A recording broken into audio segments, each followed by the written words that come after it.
Bismillahirrahmanirrahim. Assalamualaikum warahmatullahi wabarakatuh. Alhamdulillah wassalatu wassalamu ala Rasulillah wa ala alihi wa sahbihi ajma'in. Rabbi shrah li sadri wa yassir li amri wa hlul 'uqdatam min lisani yafqahu qawli. Alhamdulillah, syukur kepada Allah Ta'ala dapat kita bersama-sama menjadi tetamu Allah pada hari ini, malam ini, bersama-sama solat jemaah maghrib di masjid kita, Masjid UK Perdana. Alhamdulillah, terima kasih kepada jawatan kuasa, barisan pimpinan masjid, pegawai, imam bilal yang sudi menjemput saya. Barangkali menggantikan Ustaz tak dapat datang, ada pengajian juga hari ini. Jadi terima kasih. Saya Syazwan Jaafar, seorang pendakwah bebas, bertugas di Masjid Al-Qurtubi Segambut, duduk di Rawang, seorang usahawan kecil dan anggota Angkatan Pertahanan Awam Malaysia, Cawangan dan Wangi, Kuala Lumpur. Baik, alhamdulillah tuan-tuan, dia bila kita menjadi manusia, yang akan mengiringi kita ialah masalah. Yang mana masalah ni kita dalam sudut kejiwaan ni panggil ujian. Macam mana nak tukar masalah menjadi ujian, yang mana kita reda atas ujian itu yang masalah. Ada peperiksaan bagi kanak-kanak remaja, maka peperiksaan tu memberi masalah pada dia yang mereka kena selesaikan. Dan nak selesaikan masalah itu, dia kena kembali balik buka buku dia, ulang kaji, buat latihan. Jadi masalah tu bukan masalah sebenarnya. Masalah itu ialah ujian. Kalau anda meletak masalah itu ialah masalah, maka barangkali kita akan tuding jari kepada Allah yang memberikan ujian itu. Sebab tu masalah bagi orang Islam dia tak sama bagi orang non-Muslim. Orang Islam dia ada masalah, tapi dia tak sama tindak balas dia dengan orang yang tidak bertauhid. Beza dan sangat beza. Dan pengalaman saya kerja dalam bidang penyelamat juga sama. Apabila orang Islam dia ada kekuatan tauhid, maka masalah dia tak sebesar macam orang yang tak beriman. Contoh saya nak ambil kadang saya jaga orang sakit mental ke. Orang telefon saya hari-hari, hari ni pun ada telefon, WhatsApp. Kadang-kadang yang telefon ustaz juga. Orang macam tu. Kalau saya duduk masjid, masalah juga datang. Kalau saya duduk rumah, orang telefon, masalah juga. Saya pergi Angkatan Pertahanan Awam pun menghadap masalah orang juga. Tetapi saya tengok balik semua masalah ni ialah Allah nak uji kita di sini.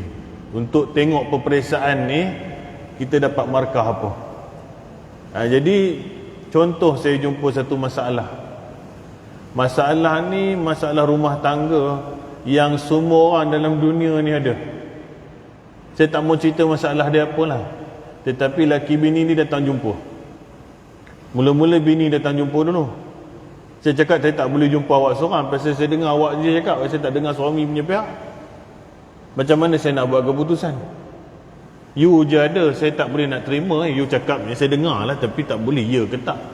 Boleh tak panggil suami datang sekali? Boleh. Set appointment. Ni perempuan, ni laki, duduk bertentang, saya duduk tengah-tengah. Jadi referee tuan-tuan. Ingat World Cup jadi referee. World Cup kurang-kurang ada 4 penjuru dengan kamera. Ni saya sorang-sorang ni. Kalau dia baling pinggan depan tu, saya kena sekali. Tapi dekat kedai makan, jangan main-main. Kedai makan kuah dal pun ada.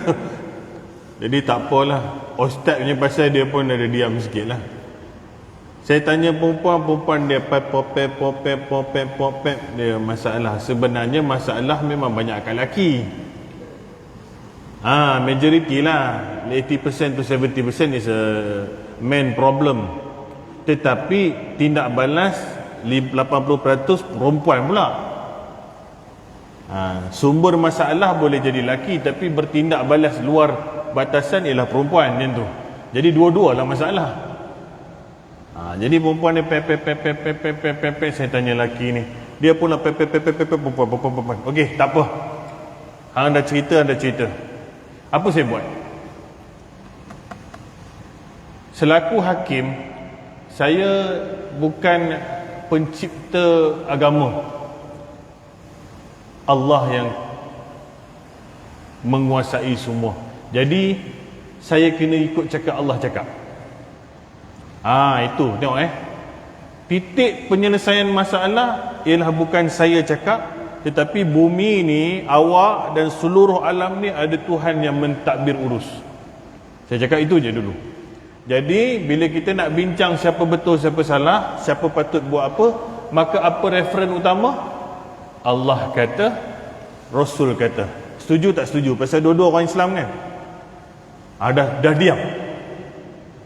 Dia boleh tak angguk tau. Pasal saya cakap, kalau saya bagi pandangan saya, boleh jadi you tak setuju. You pula ada cakap macam ni, yang boleh jadi bini you dengan aku pun tak setuju. Hang perempuan pula ada pula dia punya point dia, which is I also not agree you punya point. So bila semua orang berpandangan, maka semua orang jadi betul, semua orang jadi salah. Maka titik keputusan saya nak nilai macam mana? Mesti dengan pencipta alam ini. Jadi setuju tak? Jadi kita nak letak apa depan penimbang dia? Ialah Quran dan sunnah Nabi SAW. Tengok, masalah datang, Quran dengan sunnah juga. Okey, apa tadi masalah? Dia ni tak responsible lah, apa semualah. Saya pun cakap kat lelaki dia, bukankah Allah Ta'ala sebut macam ni? Diam. Lepas tu bini pula saya marah, bukankah hadis Nabi kata perempuan tak boleh macam ni? Diam. Tetapi diam dia seketika je tuan-tuan, hantu masuk juga. Itu I'm not using my opinion tu, I use Quran. Still got argument lagi. Apa argument dia? Dia cakap, Cik asyik sebut Quran Nabi. Nabi. Saya bukan Nabi, dia cakap. Nampak? So apa yang awak nak saya buat, itu ukuran you Nabi. Saya bukan Nabi, dia cakap. Aku punya telinga pun jadi kembang. Kalau tak pakai Nabi, aku nak pakai siapa? Aku pun kau tak setuju, engkau pun kau tak setuju, bapak engkau pun belum tentu betul, bini kau pun tak betul. Sekarang siapa yang betul? Mestilah Rasul yang betul. Sekarang kalau Rasul kau tak nak ikut, aku nak ikut siapa lagi ni? You memang tak boleh ikut Muhammad 100%, tapi you kena ikut ke arah itu, pasal dia yang bawa perlembagaan agama. Cara menjadi suami, cara menjadi bapa, cara menjadi seorang pekerja, dia yang bagi guideline. Allah hantar dia. Dan Allah tak hantar kucing atau malaikat, Allah hantar manusia yang you boleh tiru. So dia dah diam, dia tak puas hati. Apa masalah kat sini? Masalah tak boleh terima jawapan agama. So apa tujuan agama diturunkan? Ialah untuk menjadi garis panduan. Mengapa orang ini dia tak boleh dengar kata agama? Ni main tasawuf sikit. Kerana pasti solat pun dia tak buat. Ni solat, dia titik tolak kat solat balik. Kalaulah raja kepada manusia sendiri anda tak sujud dan jumpa dan taat dan patuh 5 waktu sehari, macam mana saya punya cakap awak nak dengar? Jadi Tuhan punya cakap pun kau tak nak dengar. Jadi you akan ada problem sampai mati. Titik tolak you nak dengar cakap Tuhan ialah sembahyang lah. Sembahyang lah. Pasal itu arahan wajib. Sekarang sembahyang ke tak? Adalah boleh kadang-kadang. Inilah masalah. Jadi tak guna saya cakap pasal saya bukan Tuhan. Tuhan cakap pun kau tak nak dengar. Aku cakap siapa, macam mana kau nak dengar? So apa problem dia? Saya akan suruh pergi semayang dulu. Kalau you ada masalah, saya bukan penyelesai masalah. Masalah utama anda ialah anda tak boleh terima apa Tuhan cakap. Kerana apa? Kerana awak tak letak Tuhan sebagai Tuhan. Kerana Allah tak sembah dia pun. Baik laki, baik perempuan. Jadi susah saya nak cakap. Esok datang lagi kalau tak semayang macam ni lagi lah. You salahkan lagi jawapan tu. Inilah saya nak cerita apa. Punca masalah kadang-kadang dekat tika semayang. Tu je. Orang yang solat, bila kita cakap apa-apa pun hati dia boleh lembut sikit. Pasal dia dah sujud kepada Tuhan yang mencipta alam ni. Bila Tuhan tu cakap qala Allah Ta'ala auzubillahi minasyaitonirrajim, dia akan tunduk. Pasal yang cakap ni yang dia sujud 5 kali sehari. Kalau dia tak pernah sujud, takkan dia nak dengar cakap Tuhan. Dia tengok saya macam beruang sarkis je. Apa ustaz gemuk ni merepek? Itu masalahnya. Ego ia akan jadi tinggi, maka iblis menguasai. Rumah tangga akan porak-poranda. Never and ever okay. Sama juga masalah kedua. Orang jumpa saya pasal hantu raya kacau, which is Malay call saka. Tahu? Kalau dia bagi saya harta pusaka, okey juga. Buat mari datang saka kat aku, buat apa? Haru betul. Ini every month ada je kes macam ni. Muka saya ni macam Ghostbuster ke? Saya tangkap ular okey lagi lah. Tangkap ular ke, tengok lebah ke apa ke. Bila saka ni dia ada masalah sikit. Okey lah, hantu kacau oleh setan. Sebenarnya tak ada benda pun tuan-tuan. Setan ni dia kacau Adam sampai anak cucu dia by agreement dengan Allah Ta'ala. So you tak boleh deny, dia akan ganggu. Lesen yang dia dapat ialah daripada Allah. Dia minta agreement dulu masa dia nak turun ke bumi. Allah dah luluskan perlembagaan itu, dah ambil watikah.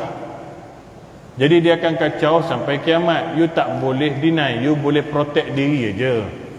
Jadi dia akan kacau cara orang main judi, cara orang main judi, cara orang berzina, cara orang berzina, cara orang macam ni. Dia mungkin datang macam hantu raya macam tu lah. Itu saja perbezaan dia. Tapi dia tetap tak boleh bunuh you. Pernah tengok tak? Kita tengok kes apa ni, mati lemas kata. Alih-alih mesti jumpa mayat tu. Tak ada pula kita jumpa-jumpa Pontianak tengah ratah tangan kanan dia. Tak ada. Kalau orang mati dalam hutan, kalau tak jumpa dalam perut harimau lah tu. Dia tak ada hantu pocong pergi angkat dia buah pokok korek mata dia. Tak ada. Saya tak pernah dengar. Seorang lelaki yang telah hilang selama kira-kira 2 minggu yang lalu didapati digigit oleh toyol sebelah kakinya. Dah tak ada. Dia tak ulat makan dia, ular makan dia, tak pun dia ada kat situ. Hantu kalau boleh makan kita, mati dah kita duduk dalam bilik tu. Kalau dia boleh cekik kita, habis kita dah. Tak ada orang yang hidup kat dunia ni. Dia tak boleh. Dia ada cara dia. Jadi orang masuk hantu pun datang jumpa. Ustaz, tolong tiup sikit air. Ini yang jadi mangsa ni. Tolong jampi sikit air mineral ni. Tengok macam mana saya ni dah 2-3 hari hantu kacau. Mana dia tahu hantu kacau? Yalah, saya rasa pinggang saya tak berapa okey. Malam-malam terjaga-terjaga sikit. Lepas tu saya baru buka kedai makan. Saya rasa ada orang hantar santau. Dia rasa macam-macam rasa. Orang kalau buka kedai makan pun sama jumpa saya juga. Baru buka kedai makan 2 minggu, kau dah cakap orang hantar hantu kat kau. Orang tu tak jauh, kedai sebelah. Baru buka 2 minggu, sekali saya pun datanglah kedai. Apa problem kedai ni? Rupanya bukan hantu kacau, dia tu jadi hantu. Masak punya lah lama nak siap, sejam pun tak siap. Harga bukan main melambung, rasa sikit punya tak sedap. Baik aku suruh anak aku goreng mi. Kalau macam ni, ini bukan orang hantar. Ini anda yang kena hantar pergi kursus masak dulu. Tapi people will never blame diri dia. Dia cari orang salah. Ini tak kena, itu tak kena. Sendiri punya servis tak betul. Jadi kita pun okeylah, tanya balik. Cara dia macam ni bang. Abang balik, abang semayang. Abang semayang ke tak? Bolehlah sikit-sikit. Ni lah masalah lah. Ni boleh sikit-sikit ni. Kalau maknanya tak semayang lah. Oh tak semayang. Oh, baca Quran okey, boleh. Bolehlah pasang MP3. Okey. Balik ke abang buat semayang taubat 2 rakaat. Semayang hajat 2 rakaat, minta ke Allah Ta'ala tolong. Lepas tu jangan tinggal semayang, main semayang masjid ni selalu sikit. Lepas tu pakai seluar panjang ni, apa pakai seluar pendek ni? Nak tunjuk kepala lutut yang cantik tu. Rokok kalau boleh kurangkan lah. Rumah ada simpan apa-apa tak? Gambar pombleh ke apa ke, perempuan ke apa ke? Gambar tak senonoh, patung-patung ke apa ke? Buang. Bila suruh buat benda ni, dia rasa kita nak bagi ceramah perdana kat dia. Dia nak kita tiup air ni, bagi kat dia, dia bagi 200 setengah, hantu tu hilang. Dia ingat saya jaga hantu lah. Nabi nak masuk bilik air, Nabi baca apa? Allahumma inni a'udzubika minal khubusi wal khaba'ith. Ya Allah, aku mohon perlindungan kau daripada syaitan jantan, syaitan betina. Kalau Nabi Muhammad SAW pun dia kena minta tolong kat Tuhan jaga diri dia daripada syaitan ni, saya boleh pukul dengan penyapu ke? Saya boleh tangkap bermasuk dalam botol ke? Kalau Nabi Muhammad sendiri mohon Allah, a'udzubillahi minasyaitonirrajim, nak baca Quran, Nabi kata kalau kena ganggu tengah semayang, ludah belah kiri 3 kali, baca a'udzubillahi minasyaitonirrajim. Semua benda berkaitan dengan syaitan mesti minta tolong Allah. Bukan boleh lempang dia, bukan boleh sepak dia. Apatah saya nak kena pukul, nak kena ikat, nak kena cekik, nak kena gergaji syaitan ni? Kerana berkaitan dengan makhluk ini, Allah je boleh tolong. Sekarang ni cara nak minta tolong Allah ialah awak semayang dulu. Jadi dia pun slow, muka dah tak berapa sedap dah, kena ceramah pula, dia pun balik. Yang saya suruh buat tak buat lah. Dia pergi mana? Jumpa bomoh yang betul sekali. Bomoh senang lah tuan-tuan. Oh, awak ni sakit ni orang dekat yang buat, nama syaitan. Bukan orang jauh, orang dekat. Ada tak ada 2-3 hari ni orang hantar makanan? Orang hantar makanan biasa lah, jiran. Dia dah suspek jiran dia hantar santau kat dia. Ini santau buluh, boleh mati minggu depan. Saya nampak ada lebih kurang 15 ekor dia hantar. Ada nak jawapan macam tu? Tok Bomoh buatlah apa pun, minyak senyonyong ke, ikat benang ke, buh jarum ke apa ke, lantak janji saya elok. Transfer dulu QR code. Bomoh sekarang pakai QR code. 800 setengah baru kita sembang. Bagi duit 800 setengah. Syirik pun dapat, duit pun lebuh. Semayang masih tidak. Ini isunya. Bila masalah berkaitan dengan hantu, you jadi hantu. You tak mau amal sunnah Nabi SAW. Jadi titik tolak saya nak cerita apa? Bila masalah datang, Allah uji nak tengok kita buat apa. Bila UPKK sekarang berlaku, UPKK ni tahu apa? Saya pun tak tahu bahasa panjang dia, tapi saya tahu anak saya pergi periksa tu lah seminggu ni. Ujian penilaian apabila apa benda tah yang sekolah agama ni. Kan? Jadi ada anak UPKK. Bila budak dia dapat ujian UPKK, maknanya cikgu sekolah dan institusi nak dia kembali baca buku. Kalau tanpa ujian, maka anda tidak berpatah balik kepada landasan yang betul. Anda leka. Itu tujuan ujian diberikan. Jadi jangan marah ujian tu, kerana awak perlu balik landasan. Dia kena buka balik latihan dia macam tu. Bila Allah uji makhluk bernama manusia, Allah nak tengok kau kembali balik tak dalam track dia. Jumpa dia dulu, cari balik salah kat mana. buka Quran dengan hadis nak repair macam mana. Itu sahaja. Saya boleh bagi jalan, you kena buat sendiri. Tuan-tuan, simple yang saya sebut, selalu saya cakap, kalau anak kita buat salah dengan kita, dia tak tegur kita, dia tak cakap dengan kita, buat bodoh dia aja. Bila dia tak ada duit, dia nak RM10, dia suruh cakap dekat kawan sekolah dia, suruh cakap dengan kita. Kita pun tengok ni anak siapa ni datang. Pakcik, minta maaf, Assalamualaikum, cium tangan. Saya ni kawan anak pakcik, dia nak minta pinjam RM10. Awak rasa-rasa bagi ke tak? Bertambah marah awak. Anak aku ni dah tak ada mulut nak cakap dengan aku sendiri ke? Apa kurang hajar sangat kau ni? Kau pergi cakap kat dia, bapak dia hidup lagi, suruh dia datang jumpa aku. Ni manusia. Kalau kita ada anak kita nak minta tolong dengan kita, dia pasing suruh orang, kita pun nak baling dengan orang-orang tu sekali.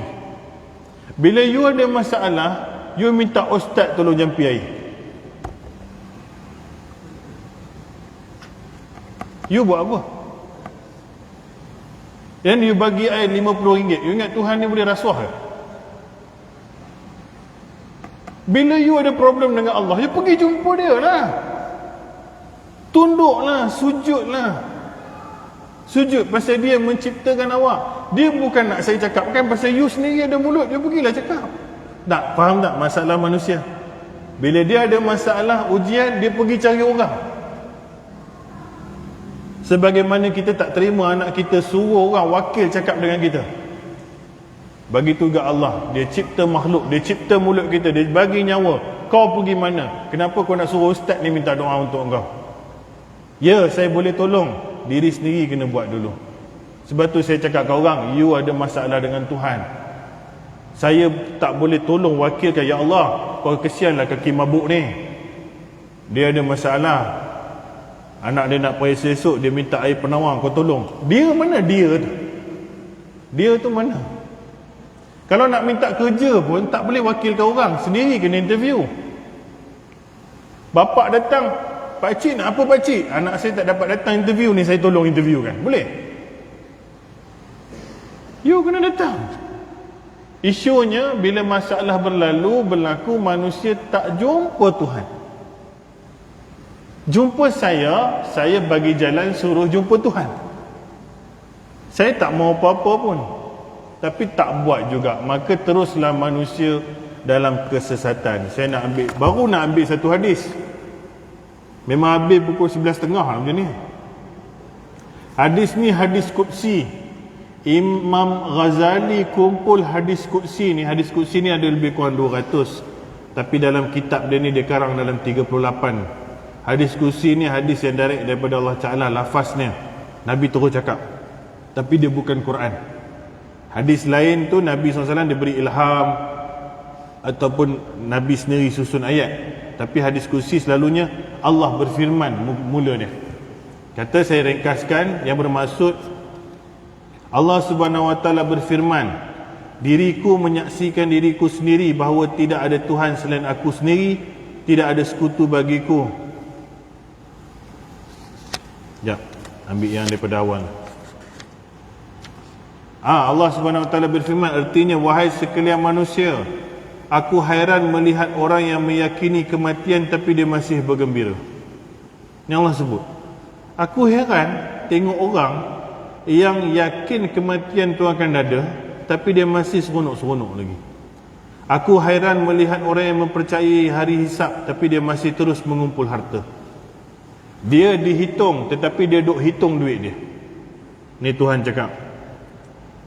Aku juga hairan melihat orang yang meyakini akan masuk kubur, tapi masih dia tertawa, duk seronok lagi. Aku hairan melihat orang yang meyakini akhirat, tapi masih dia bersenang-senang hati. Anak saya selalu cakap, oh senang hati senang hati senang hati. Aku hairan melihat orang yang meyakini hidup di dunia dan segala bencananya, tapi dia masih terus tenteram bersamanya. Bencana duk ada kiri kanan kita, kita duk senang lenang lagi. Aku hairan melihat orang yang alim dengan lidah tetapi jahil dengan hati. Mulut duk cerita macam-macam, hati busuk dan tak praktikkan ikut hati. Aku hairan melihat orang yang menyucikan diri dengan air sedangkan hatinya tak bersih. Duk semayang, beria-ria benar, hati kotor. Aku hairan melihat orang yang sibuk dengan aib dan cela orang lain tetapi dia melupakan aib dan cela dirinya sendiri. Atau melihat orang yang tahu bahawa Allah sentiasa memperhatikan tingkah lakunya tapi dia masih terus berbuat maksiat.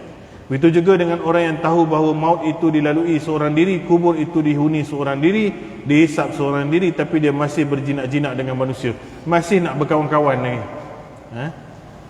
Tidak ada Tuhan selain aku sebenarnya dan sesungguhnya Muhammad itu adalah hamba dan rasulku. Baik, kita tengok satu-satu. Mula-mula Allah Ta'ala cakap apa? Wahai sekalian manusia, ya ayuhan nas. Bila dia sebut manusia, tak spesifik sama dia sebut ya ayuhal mu'minun, wahai orang beriman. Ya ayuhal lazina amanu, wahai orang beriman. Bila dia sebut ya ayuhan nas, wahai sekalian manusia, totally every human, tak terkecuali dengan kafir-kafir sekali. Wahai sekalian manusia, aku hairan melihat orang yang meyakini kematian tapi dia masih seronok-seronok lagi. Seronok tak pasti, mati pasti. Tak ada siapa pun dalam dunia ni, kata Allah Ta'ala, yang tak yakin dia akan mati. Semua orang, dia Islam ke, dia tak Islam ke, dia mesti tahu dia mesti mati. Adakah orang cakap aku tak mati kot, mungkin 40-400 ribu tahun lagi aku hidup? Tak ada, semua orang akan tahu dia akan mati. Tetapi semua orang akan tahu tak esok dia dapat kereta, minggu depan dia dapat bayar duit rumah, dia boleh beli rumah tu sampai dia umur 50-60 habis loan, dia boleh dapat, anak aku boleh periksa nombor 1, dia boleh kahwin lagi 1, dia boleh tahu tak? Dia takkan tahu. Dia boleh rancang, tetapi dia tak boleh pasti benda tu akan berlaku. Tetapi rancang tak rancang, mati pasti jadi. Ni pemusatan fokus manusia 24 jam adalah untuk benda yang tak pasti, sedangkan benda yang pasti dia peruntukkan 24 jam tu mungkin sejam aja. Ini yang tak balance ni. Termasuklah yang tukang ceramah ni, sama je. Sejam ni saya kira semayang subuh sampai semayang isyak, sejam lah total. For this 1 hour out of another 23 hours tu, ini saja kerja you untuk kejadian yang pasti berlaku, iaitu mati. Another 23 hours is you punya sacrifice untuk benda yang tak pasti jadi. Contoh apa tak pasti jadi? Seorang yang planning 6 bulan lagi akan berkahwin, pasti ke tak? Tak pasti lagi. Tapi dia punya perjuangan untuk 6 bulan akan datang, tak tidur-tidur malam dia akan buat kerja. Tetapi benda tu tak pasti lagi. Ada orang target untuk beli satu kereta, bertungkul lumus dia bayar loan 5 tahun untuk dia capai memiliki penuh kenderaan itu. Adakah pasti dia akan dapat? Belum tentu. Ada orang cita-cita nak beli banglo, dia renovate rumah dia, within 1 year nanti siaplah renovation. Adakah pasti dia boleh duduk tempat itu? Belum pasti. Tetapi mati itu pasti. Cuma pengorbanan pada benda tak pasti ni tinggi, tetapi pada benda yang pasti sangat-sangat kecil. Itu yang Allah Ta'ala cakap apa? Aku heran tengok manusia yang kematian tu pasti, tapi dia seronok lagi bergembira macam tak mati-mati. Bukan tak boleh tuan-tuan, tapi kena nak balancing sikit benda ni. Tu saja. So capailah apa-apa pun dengan harapan, dengan ada dalam hati kita mati juga. Jadi kalau tidak, tak seimbang. Kita duk pulun macam tak mati-mati, sudah-sudah ni mati. Macam mana? Ada orang tak ganti puasa lagi, ada orang tak settle apa ni haji umrah lagi, ada orang macam-macam hutang tak bayar lagi. Yang pasti mati ni dia tak ada. Yang benda tak pasti dia fokus. Inilah masalahnya. Masalah. Dan ini bukan berlaku pada orang yang segelintir, semua orang. Semua orang.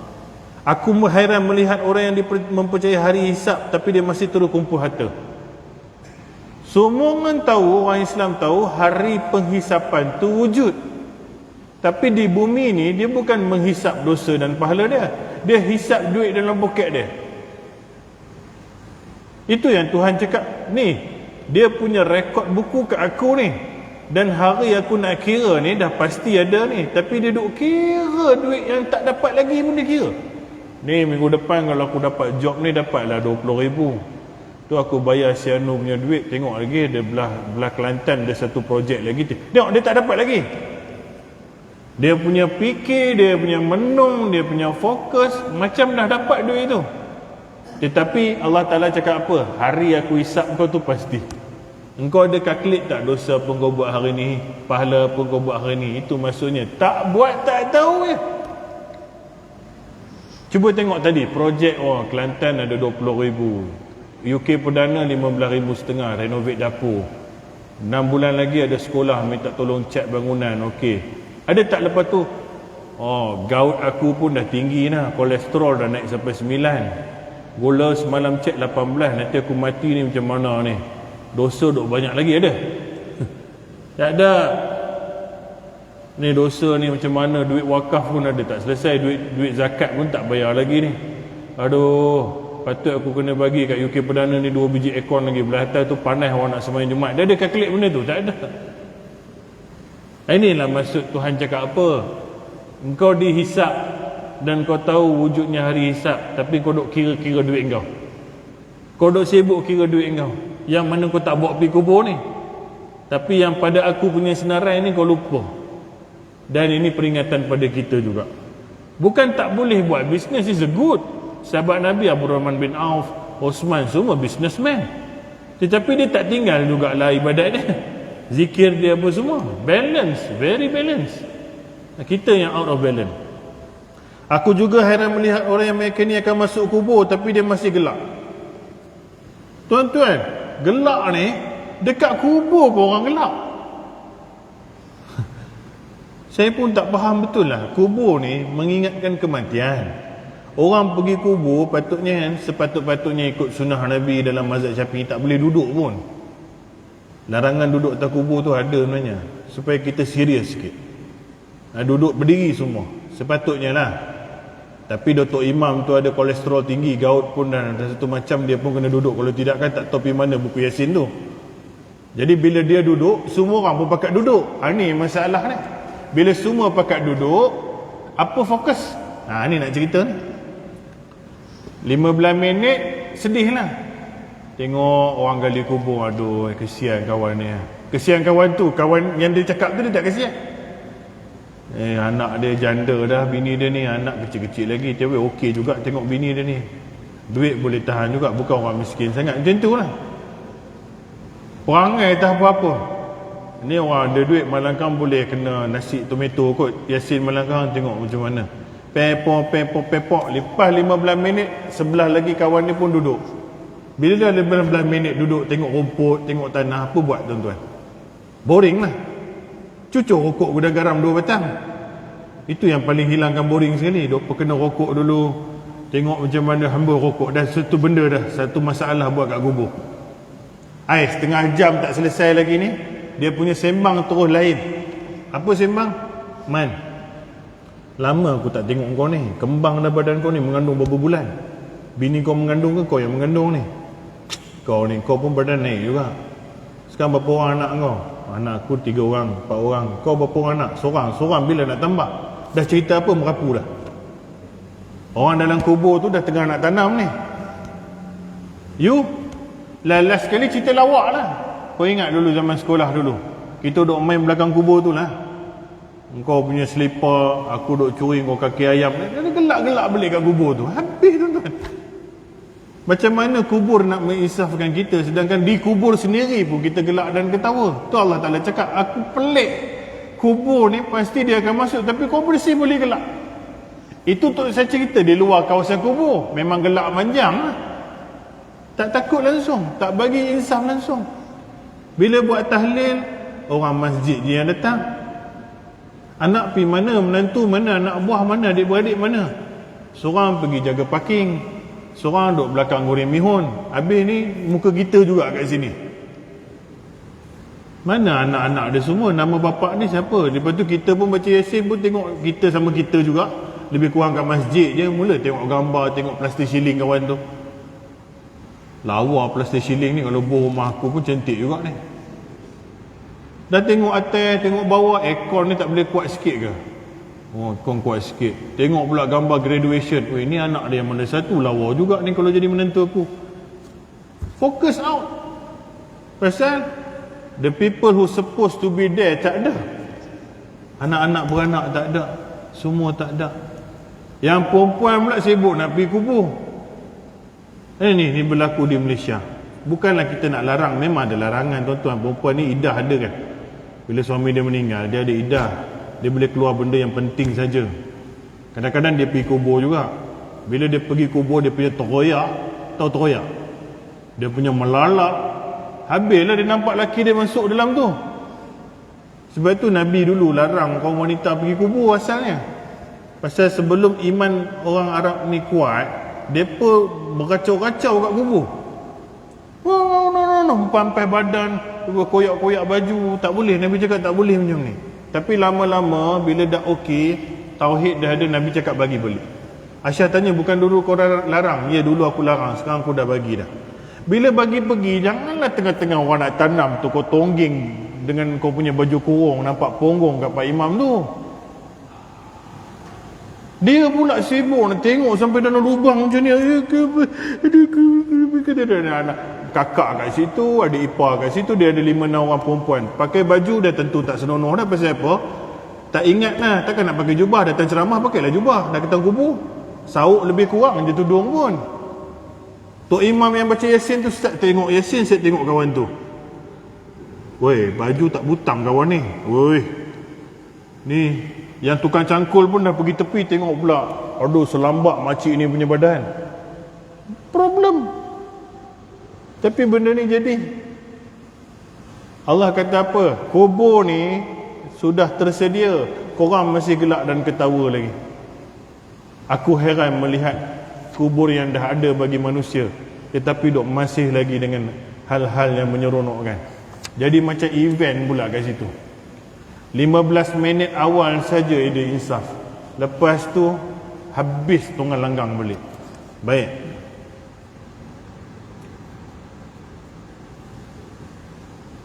Saya potong sikit. Dia nak azan sila lagi kan?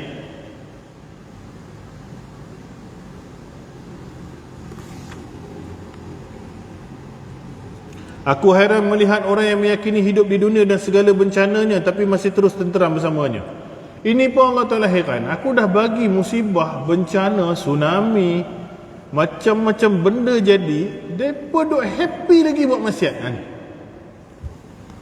Aku heran bencana berlaku di sekelilingnya, tapi dia masih bergembira seronok dengan dunia ni. Patutnya itu bagi warning lah tuan-tuan. Kadang-kadang nampak negara jiran tu jadi macam ni, kita pun buat konsert besar punya lagi, panggil cantik punya lagi, tak terkesan sikit pun dengan bencana yang berlaku. Sedangkan Allah Ta'ala cakap, aku heran betul tengok manusia, bencana ada keliling, dia duk lagi buat pasal dan tak mendatangkan sedikit gerun pun. Ini aku heran melihat orang alim dengan lidah tapi jahil dengan hati.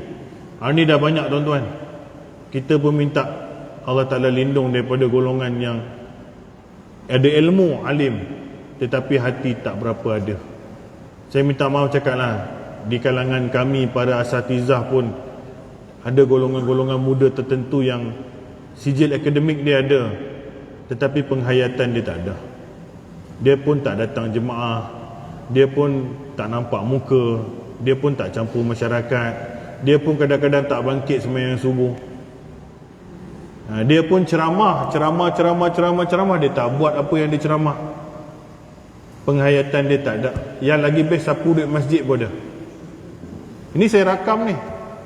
Masjid tu tak jauh daripada tempat saya kerja. Memang kami tangkap. Pada ilmu ada, bahasa Arab pandai, graduate, tetapi penghayatan tak ada. Bila tak kerja tak datang, tak kerja tak datang. Habis orang yang datang ni semua kerja. Sabtu Ahad cuti, jadi dengan masjid-masjid cuti sekali. Bukankah kalau tak waktu kerja anda juga seorang jemaah? Bukankah anda seorang ilmuwan agama, anda ustaz? Bukankah patut anda lebih lagi awal datang dan lebih kerap datang daripada jemaah yang ada? Saya bukan cakap di UK Perdana, di tempat-tempat yang saya ada pengalaman. Dan saya minta Allah Ta'ala jaga saya daripada perangai itu juga. Kadang-kadang kita boleh sifat malas tu kat rumah, azan dengar, aduh, tapi pergi jugalah. You 2 kali you tak boleh pergi, kali kedua you pergi sekali, you jangan tak pergi langsung. Ini kita ni orang pandang ni, orang agama, orang yang ada tauliah, orang yang berceramah, tapi praktikal tak buat, susah. Di mana jam ni tu? Nanti bagi tahu saya nak. Dia bunyi bunyi. Baik. Aku heran orang yang mensucikan dengan air sedangkan hatinya tak bersih. Semayang hati duk kotor lagi. Selipar tertukar pun bergaduh sampai 4 tahun. Kita azan dulu, kita sambung.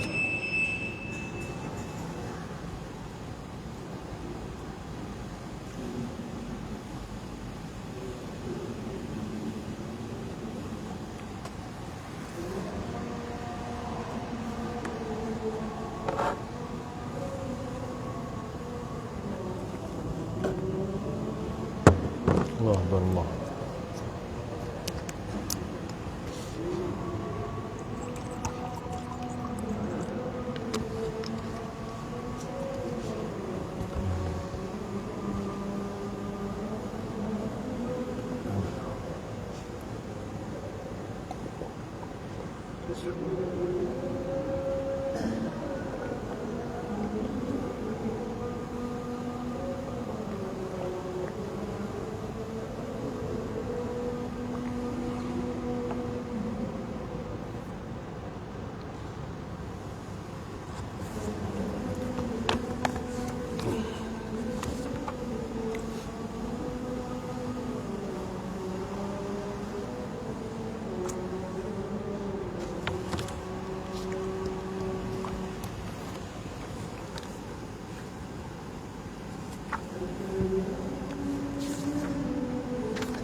Asyhadu anna Muhammadar Rasulullah.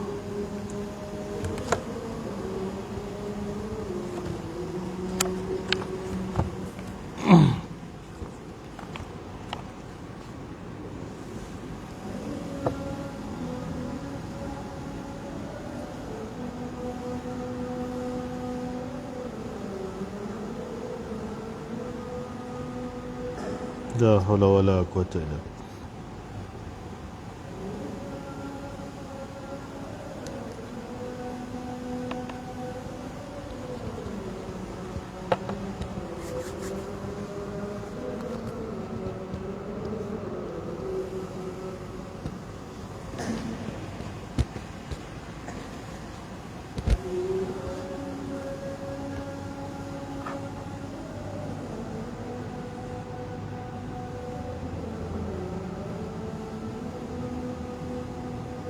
La haula wala quwwata illa billah.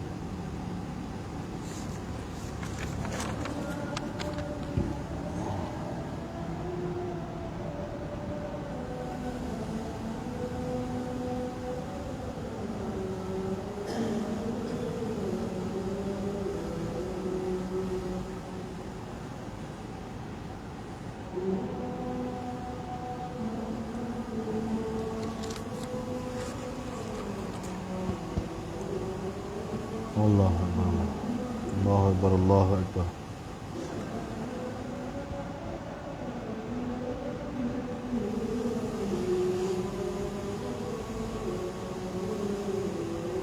La ilaha illallah rabbana zida'wati tamma wassalatul qa'imah. Ati Muhammadin wasilata wal fadilah ba'd maqam mahmud allazi wa'ata. Innaka latul. Alhamdulillah. Tuan-tuan, lepas azan ni tadi, tuan-tuan selawat sekejap sendiri, Allahumma salli ala Muhammad wa sallam Muhammad. Kemudian tuan-tuan doa dalam seminit 2. apa saja permintaan. Kena kata Nabi SAW, ikutlah, sebutlah seperti mana yang Tok Bilal kita laungkan azan tadi. Kemudian mintalah apa saja kepada Allah, pasti kamu akan diberi. Pasti, kata Nabi SAW, akan diberi. Hadis Abu Daud hadis azan saya. Doa sekejap apa-apa hajat kita, anak nak perisa ke, panjang umur, InsyaAllah.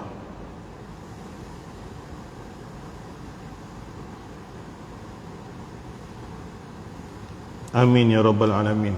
Baik, ingat lepas ni tuan-tuan, tidak ditolak doa di antara dua azan. Apakah dua azan itu? Azan yang tadi panggil semayang dengan iqamat sekali lagi. During that time, kita boleh doa apa saja dan pasti tidak akan ditolak. Tuan-tuan biasa baca Allahumma rabbaha zihidda wa tita, itu riwayat Bukhari. Nabi cakap siapa baca doa tu pasti syafaat dengan aku akan dapat kat dia hari akhirat esok. Yes, it's a good doa also, but you can add, ada doa lain yang boleh, tak ada masalah. Pasal time tu ada. Dan selawat jangan lupa. Tempat yang bagus selawat juga adalah selepas azan. Tok Bilal kita tadi, dia dah dapat pahala sejauh mana suara dia sampai. Pengampunan Allah Ta'ala. Setiap benda basah dan kering menjadi saksi kepada suara dia. Bukti, menjadi bukti, dan dia mendapat pahala orang yang solat bersama dengan dia. Jangan main-main Tok Bilal punya pahala. Sebab tu ulama bincang antara Tok Bilal dengan Tok Imam, mana pahala lagi besar. Majoriti kata Tok Bilal lagi besar, pasal dia dapat pahala Tok Imam tu punya semayang sekali. Jadi kita kena ikhlaskan hati. Sekarang Alhamdulillah muda-muda ada Imam Bilal kan. Cuma mereka bagus-bagus. Cuma segelintir saya sebut tadi itulah ada yang kita tangkap lah, yang perangai dia di hati dia ada masalah. Ini bukan masalah pada ilmu. Tu Allah Ta'ala cakap pelik, ilmu ada kat otak, hati problem.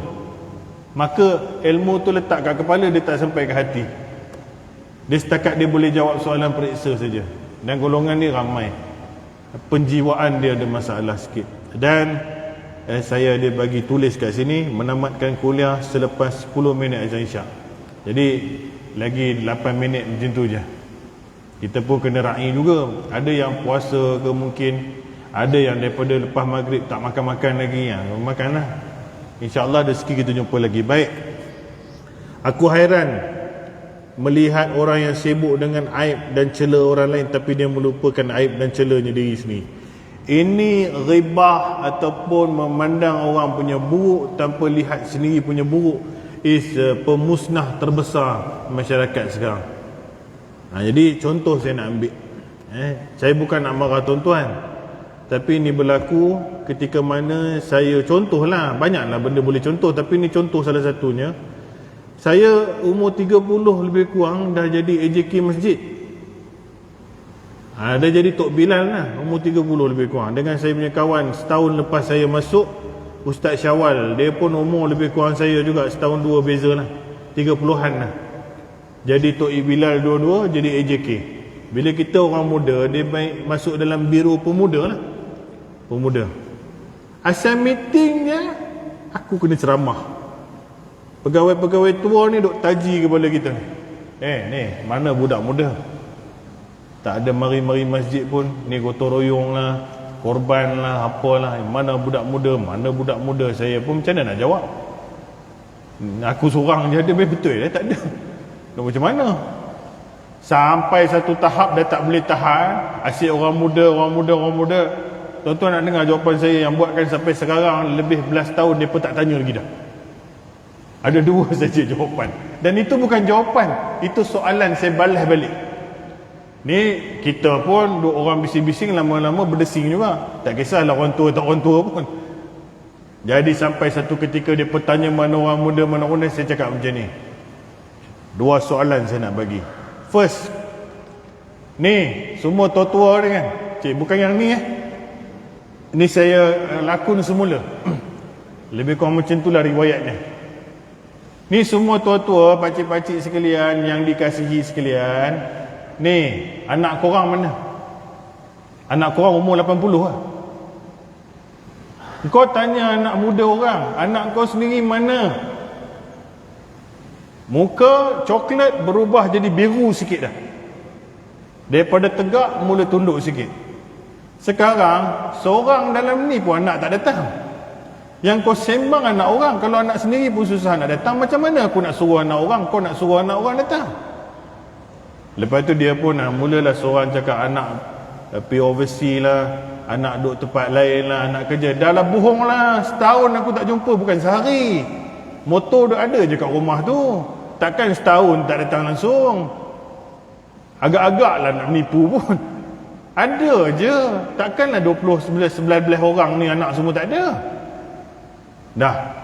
Satu. Peluru nombor 2 lagi best. Peluru nombor 2 ni dia bagi dia jam terus. Saya tanya haji semua ni, datang masjid umur berapa? Dah. Seorang baru lepas pencen, seorang umur 50 baru aku nampak, seorang lagi baru 3 minggu lepas datang. Ni, dulu masa korang umur 20, 30, 40 pergi mana? Aku kerja. Ada orang tu pun macam tu lah. Kalau kau sendiri pun datang bila umur dah pencen, kau harap orang lain datang muda-muda ni. Lepas tu kau balun kepala aku masalah ni. Lepas tu dah sampai sekarang saya aman daripada soalan tu. Pasal saya pun dah tak muda sangat dah. So apa masalah dia? Bila you letak cermin, tengok muka balik, you pun tak boleh settlekan problem ni. Bila cakap pasal orang, senang. Orang yang semayang boleh jadi adik-beradik dia masih tak pakai tudung lagi. Boleh jadi bapa adik-beradik dia ada yang tak semayang lagi. Ada yang ahli maksiat lagi. Saya bukan nak kata apa, tapi bermakna mengubah masyarakat ni peringkat seterusnya.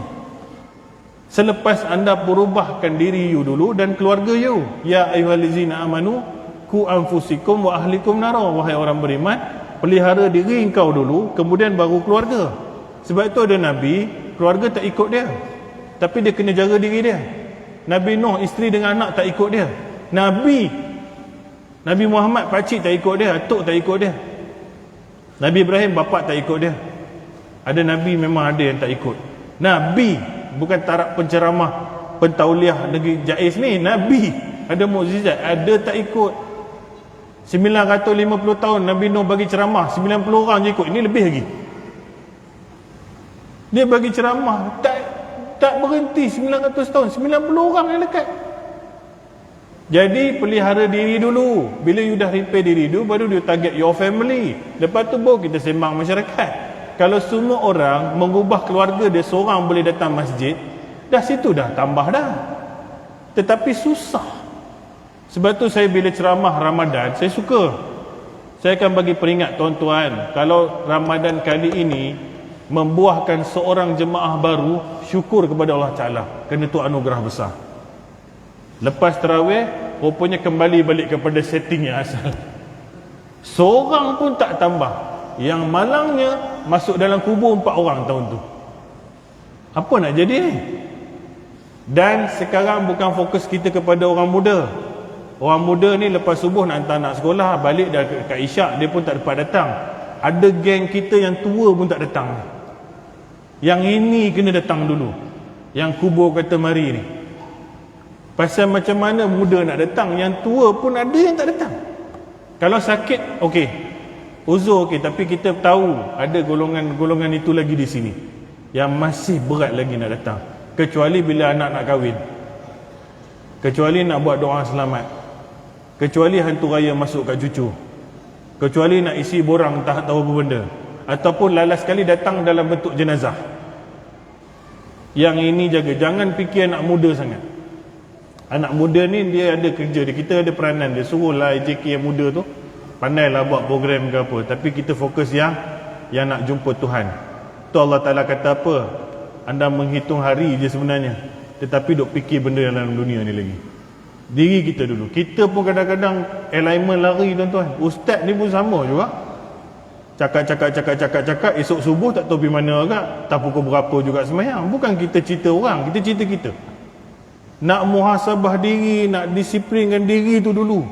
Lepas tu baru kita tengok orang. Dah boleh berhenti dah ni. Bapak saya pesan, bapak saya bukan ustaz, dia Melayu, dia lukis kartun tau. Bapak saya lukis kartun, nama dia Jaafar Taib. Dia owner majalah Gila-Gila. Dia. Tapi dia tak gila lah. Dia buat majalah kartun tapi dia tak gila. Dia cakap kat saya, Wan, cakap orang putih dia orang Melaka. Perenggan itu je dia cakap masalah. We born in this world not to correct people but to correct ourselves. Itu je dia cakap masalah. Lepas tu dia cakap Melayu lah. Kita lahir ke dunia bukan untuk mengubah orang, tapi ubah diri sendiri dulu. Lepas tu baru diikuti dengan orang, baru diikuti dengan manusia lain. Teruskan datang sini tuan-tuan. Ini rumah Allah Ta'ala, bukan rumah siapa-siapa. Anda akan dapat manfaat itu. Tidak akan dijilat api neraka. Riwayat Bukhari, kaki yang berdebu menuju ke jalan Allah. Kaki tuan-tuan ni insya-Allah ikut hadis Nabi tak akan dibakar api neraka. Dan barang siapa yang pergi ke masjid hanya untuk mempelajari kebaikan atau mengajarnya, maka dicatat baginya mengerjakan haji sempurna. Hadis hasan sahih, hadis riwayat At-Tabrani. Ni dah dapat pahala haji dah. Datang selalu. Siapa juga penceramah tu tuan-tuan datang je. Tengantuk sikit ke apa, you datang juga. Pasal sementara menunggu waktu semayang, Allah kira tuan-tuan semayang daripada tadi. Banyak betul manfaat duduk dalam rumah Allah Ta'ala ni. Saya mohon 1000 ampun tuan-tuan, pasal saya jarang datang sini first time, dan saya tak tahu bila lagi saya datang. Kalau saya ada tersalah, terkasar, saya mohon maaf. Kepada kapten saya, kata dia nak datang, mungkin beliau ada di luar. Kalau beliau datang, terima kasih Kapten Pertahanan Awam Tuan Mazran, dia duduk kat sini. Kata beliau nak datang, mungkin dia ada sekitar lah, InsyaAllah. Dan tuan-tuan semua teruskan istiqamah. Saya tak sentuh apa-apa peribadi. Saya tak kenal tuan-tuan. Yang saya cakap buruk saya sebenarnya, buruk kita sebenarnya. Kalau kita tak repair kita asyik tengok salah orang bila kita nak betul. Pasal salah semua pada orang, tak salah diri. Pasal kita hari ni dengan kuliah nak repair diri, bukan nak repair orang. Jadi banyak buruk yang saya cerita adalah buruk saya dan buruk kita sebenarnya. Kalau ada buat, kita ubah. InsyaAllah ada lagi ruang untuk kita jumpa Allah Ta'ala dalam keadaan hapus dosa.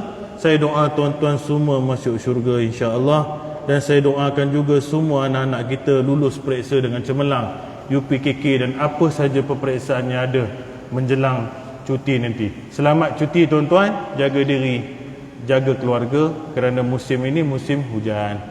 Jumpa lagi insyaAllah. Subhanakallah bihamdika asyhadu an la ilaha illa anta astaghfiruka wa atubu ilaik. Wabillahi taufiq. Wassalamualaikum warahmatullahi wabarakatuh.